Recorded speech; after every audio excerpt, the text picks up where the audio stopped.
Jésus-Christ, il est le même hier, aujourd'hui, éternellement. Le lenge nini, oyo kongengisa, lobi na yo. Bien aimé, lobi bangengisa kango. Vous avez une destinée, moko patona deux sortes. Il y a ma destinée. Nous avons une mauvaise destinée. Nous avons aussi une bonne destinée. Moto oyo, oyebi ke biso to suka kamabe, biso to balakate, biso to bongakate, ata nazwaka mbongo, mbongo ekenda kaka. Ata tozala kitoko, meba sentaka biso kaka. Ata biso ndenge nzamba kabela biso munene kitoko, to kufaka na maladie ya famille. O babengaka ba maladie héréditaire. Okozala ozana poto, okima Kongo me okima ba demote. Okima Kongo me okima ba ndokite. Ndoki bakima kaye na lusambo. Ndoki bakima na lusambo. Na mabondeli. Na mabondeli. Ebele ba chanja ba quartier, mais ba chanja ba esprit impurité. C'est la destinée. Alors, mauvaise destinée, eza eloko yo kuta nango bitumba lopangu te. Mauvaise destinée, eza eloko za nango na vida yo. Oza nango na kata makila. Destinée, c'est une personne. Destinée, eza vie. Destinée, eza lobby. Destinée, eza 12 heures. Destinée, eza na pokwa. Destinée, eza mardi prochain. Destinée, la semaine prochaine. Destinée, eza 2026. Destinée, eza 2030. Destinée, je ne sais pas. Bien aimé, lolenge nini okoki kongengisa ngo. Yana bato musu basisa destinée na bango. Bakufa na maladie moko. Bakufa na maladie. Yana sida kindoki. Mais nzambo na oteya yo, aya nzamba sisa sida. Yana ba musu pe bebe c'est un problème. Wa mwasi kitoko mobala kate. Destinée no eza ko yinda ya mwindu. Ya mwindu bien le Seigneur. Il y a des gens dans la Bible, on a exemple na bango, o bazalaka pe na destiné à mabe, mais ba yeba kape kongengisa destiné à bango. Abraham bien le Seigneur, tout ce qu'Abraham faisait auparavant rien ne marchait. Rien ne marchait bien le Seigneur, et même sa vie du couple. Et donc simba kite sengunanda ko Abraham ezala kite. Kobota bota kate. Muto yo abenga moninga na nzambe. Abraham azaki na destiné à mabe. Destiné Abraham zaki ndengeni. Azamu to abima na famille ya ba féticheur. Papa na zaki féticheur. Bien aimé dans le Seigneur. Oyebi makambo papa no asala. Oyebi ba koko no mambo ba sala. Alors tangu yo zobosana likamba destiné. Ndengo mona ko bibi na famille ba chef coutumier. De yaki une force. Ils ont étouffé destiné na yo. Shalom shalom. Bien aimé dans le Seigneur. Zambe apambola bino, soyez bénis. Ipainoso Bozolanda, l'homme de Dieu, le prophète Richard, la machine de l'Éternel. Vous êtes bénis. Ozolandanga na Lubumbashi, Olandinga na États-Unis, Olandinga na Swaziland, Olandinga na Madagascar, na Togo, na Canada, Olandinga na Congo central, Bambote Ebele. Zamba basakoli, Zamba bantoma apambola bino, Izali wabino ndeko, l'homme de Dieu, la machine de l'Éternel. Bien-aimé dans le Seigneur, je suis en train de veiller la mémoire, Yabana Nzambe koloba, na kata milulu tozolo bila awa, bien-aimé. Milulu tozali kolobelali, milulu moko orienté dans Nzambe, et dirigé dans Nzambe, guidé dans Nzambe. Alors, tozali kolobela maman na likambo. Et on peut en profiter, naïebisa bien-aimé, aux Olandanga, quel que soit, aux extrémités de la terre, Olaninga, na Poto, Olaninga na Congo, Olaninga na Lubumbashi, Olaninga na Kabinda, Olaninga na Angola, Nzambe nanga apambola yo, teme tozolobela na kata milu, ezali, comment éliminer ta destinée. Lolenge nini, okoki kongengisa, lobi na yo, to suka, yabomo ina yo. Bien-aimé, c'est par rapport, il y a des conséquences, par rapport, il y a des circonstances, et par rapport à la réalité, oyo, tomoni na via bato, pe bato, baliko vivre ango, al nzambe, a pesibison dingisa, ya kolobela mama likambo oyo, lo lenge nini, okoki kongengisa bomo na yo, oko kongengisa pe, lobi na yo, mama, ozana kata famille o makambo simbaka te ozana kati ya libala esimba te omonaka bino na famille bino nyonso bosuka kaka ndenge moko neti mama moko auta kobenga nga na niveau ya États-Unis mama yebisi nga papa na kati ya famille na biso to na problème moko na famille na biso tolekisaka 52 ans te tokomaka 52 ans te so mama sikoyo aye kokonsidere akokisi 51 ans anandam pour 52 ans maman bandi malade bien aimé dans le Seigneur tala ndenge ba destiné ya batu ebeba destiné ya batu ebele eza kobeba mon frère ma sœur dans la famille bino nyonso bwana vie moko papa asuka ndenge nini mama asuka ndenge nini tala yaya na yo tala grand frère na yo nini ezotambola par rapport ndenge abandaki bomoi na ye na ndenge azosala parcours ya vie na ye mon frère kolala pongi te olanda nga na poto oza na États-Unis na Canada c'est l'homme de Dieu je suis là pour votre solution je voulais te dire ceci Jésus-Christ il est le même hier aujourd'hui éternellement lolenge nini oyo kongengisa lobi na yo bien aimé lobi bangengisa kango ozaki na destinée moko pato na deux sortes ya ba destinée nous avons une mauvaise destinée nous avons aussi une bonne destinée alors moto oyo oyebi ke biso tosukaka mabe biso tobalaka te biso tobongaka te ata nazwaka mbongo ekendaka kaka ata tozala kitoko me basentaka biso kaka ata biso ndenge nzambe akabela biso monene kitoko tokufaka na maladi ya famille oyo babengaka bamaladi héréditaire tika nde biso mwana nzambe okozala oza na poto okima kongo me okima bademo te okima kongo me okima bandoki te ndoki bakimaka ye na lusambo ndoki bakimaka na lusambo na mabondeli na mabondeli ebele bachangea baquartier me bachangea baesprit impur te ebele bachangea baveni me bachangea combat te parce que tant la destinée alors mauvaise destinée eza eloko oyo okuta nango bitumba lopangu te mauvais destinée eza eloko oza nango na vie na yo oza nango na kati ya makila destinée c'est une personne destinée eza vie destinée eza lobby destinée eza 12 heures destinée eza na pokwa destinée eza mardi prochaine destinée la semaine prochaine destinée eza 2026 destinée eza 2030 destinée je ne sais pas bien aimé lolenge nini okoki kongengisa ngo tokoti 2025 biso nyonso mais na 2026 bato biso bakosepela te tokoti 2026 biso 2025 biso nyonso mais bato nyonso te baza bien eya na baoyo baolela eya bamosusu depuis 2025 ebanda bien aimé passe ebanda banda le 1er janvier tina ndenge 2025 kosila vie ya souffrance akodépendre na bato pourquoi parce que dans Moussousou, il n'a pas bien préparé 2025. Alors, nous avons ça ensemble. Yo zolandanga. Olandi message yo il faut interpeller yo. Yana bato Moussou basi sa destiné na bango. Bakufa na maladie moko. Bakufa na maladie. Yana sida kindoki. Mais nzambo na oteya yo, aya nzamba sisa sida. Yana ba Moussou pe bebe ne recevoir un problème. Wa mwasi kitoko mobala kate. Destiné nous est à koyinda ya mwindu. Ya mwindu bien le Seigneur. Il y a des gens dans la Bible au cause of exemple na bango. O bazalaka pe na destiné à mabe. Mais ba yeba kape kongengisa destiné na bango. To cause of exemple ndakisa ya Abraham. Abraham bien le Seigneur. Tout ce qu'Abraham faisait auparavant rien ne marchait. Rien ne marchait bien le Seigneur. Et même sa vie du couple. Et donc, Simba qui était sengonanda pour Abraham ezalaki te.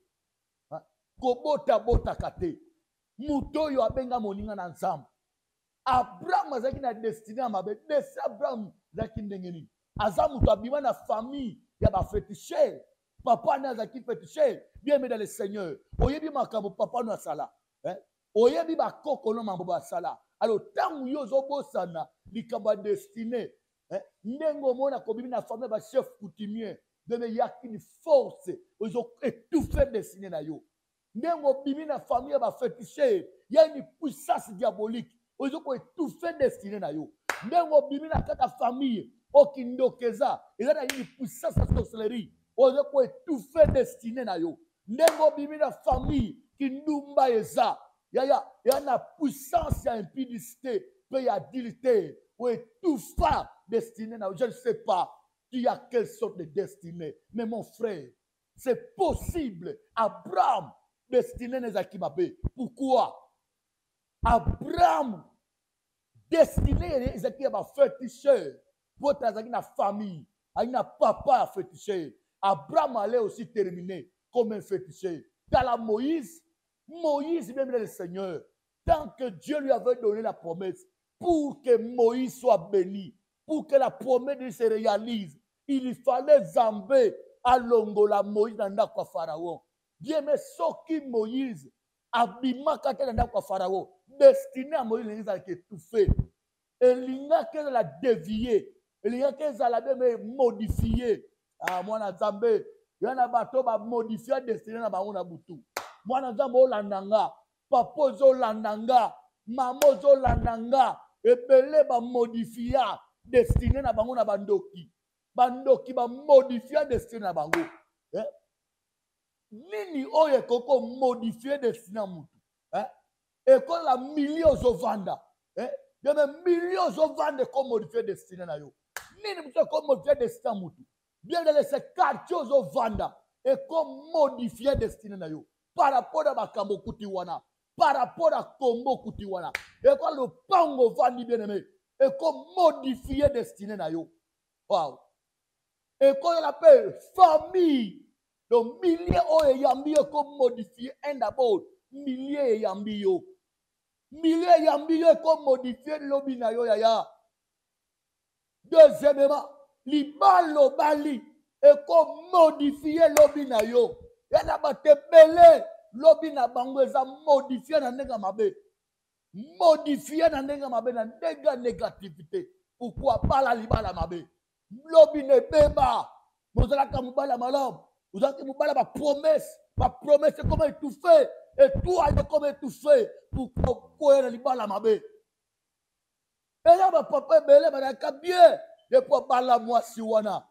Destiné, comment dire, modifié dans nega mabe. Ni n'a pas modifié destiné de maman. Ni n'a pas baby sa destiné na yo.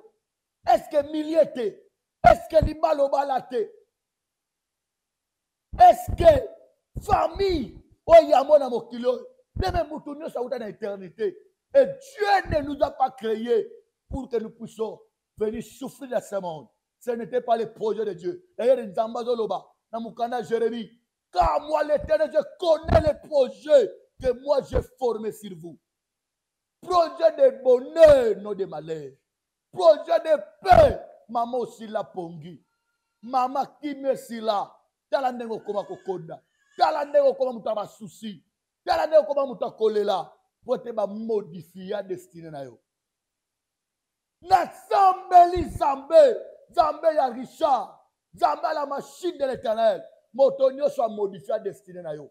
Zambe nanga. Akitisa ye. Zambe nanga koisa ye. Soki milliers de modifier destinée na yo.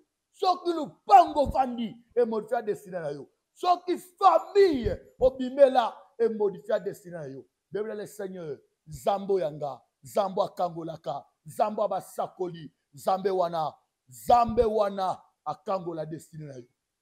Comment éliminer ta destinée? Bien-aimé dans le Seigneur. Famille obalela. Imoto obalela. École comme modifier destinée na yo. École comme modifier destinée na yo. Biso to baluba. Biso to bayombe. Biso to bangala. Biso to zabote. Mwana loba na za mwana nzambe. Loba na za mwana nzambe. École na yo école modifier destinée na yo. École na yo. Lokolo yo kike to bangala te biso to silikaka. Lobi ne ko beba pona kanda. Ote biso to bayombe. Tolaka makamba ko bata malobi ne ko beba pona makamba mabe. Bien aimé école peut modifier destinée na yo. Mais je ne sais pas. Na sambeli zamba bimission na bafu. Na modification à destinée. au vivre destiné ensemble. Alors, comment la personne doit éliminer sa destinée? Comment il doit éclairer l'obinaye, l'olengenini? Il faut s'attacher au Dieu de la destinée. Yoka, David azoloba na Psaume. David a pris Psaume 31. David azoloba, mes destinées sont entre tes mains, ô Éternel. Le Dieu de la destinée, lobi na mutu, ils ont maboko nzambe.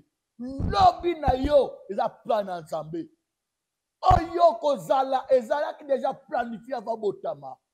Yoka zamba sa Jérémie, avant que tu sois créé, tu sois formé dans le ventre de ta mère, je t'ai déjà consacré, je te connaissais déjà. Bien-aimé, Kaleb Sayo, pas sozomo na wana, yango te nzamba bomsila yo. Kolelo sole la wana, yango te nzamba bomsila yo. Souci wana ba tension ba AVC, ozo yoka wana ozo vivre wana, o te nzamba bomsila yo. Nzambe eza na plan, oya salaka pona yo, e yambo botama, e yambo semino saleba. Ozalaka déjà na plan nzambe, mais eza na bato yo, ba devia destiné na yo, ba modifia destiné na yo, zamba basakoli. Aye ba kongengisa destiné. Toi, tu dois te réconcilier. Tu dois t'attacher. Il faut kangamana nzamba destiné. Parce que David a lobi, Yahweh ba destiné na nga isa na maboko na yo. Bebe destiné na yo isa na maboko na. Nana simba lobi na yo. Ebele ba simba lobi na bango na banoko. Ebele ba simba lobi na bango na ba chef coutumier. Le chef coutumier a lobi makambe salemi. Le chef coutumier a fini makambe salemi. Alors bienvenue le Seigneur. Bienvenue le Seigneur. Zambe na bomoyi akangola yo. Zambe na bomoyi akangola lobi na yo. Nena zo sakola boye. Olaninga pambwami.